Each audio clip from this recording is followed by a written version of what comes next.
Nós tínhamos a seleção de damas que está saliendo para Belize e Turks and Caicos. Nós vai ter 2 juegos. Essa aqui é a parte da competência de Road to W Gold Cup. É para o primeiro viagem que a CONCACAF está organizando essa aqui.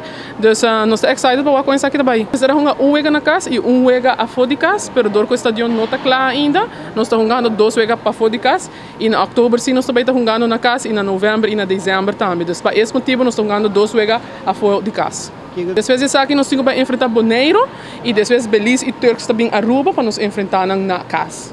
Seguro que sim, eu quero Bonaire e Turks and Caicos tá esse não tá tem mesmo não tem muito tempo ativo dentro na seleção nacional, mas Belize me quero também tá nos contrincante mais forte e também tá nos primeiro jogo também, então se essa aqui vai bom, me quero é demais 2 não também vai bom.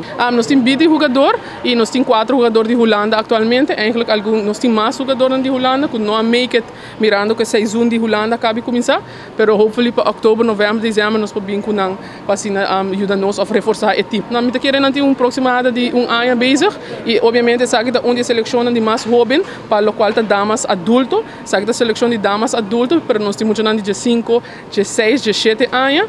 A ideia é que nós fazemos essa aqui para ter uma trajetória mais larga e assim a seleção pode quedar junto para o ano.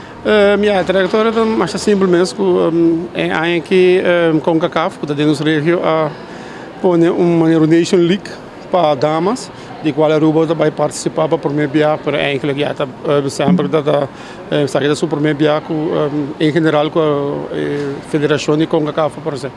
E ano que me quer nos vai fulateira com o Leo nos parar e para seguir progressar para o futebol de damas aqui na Aruba. A preparação da full house, a preparação vai muito bem na besta bench do vor.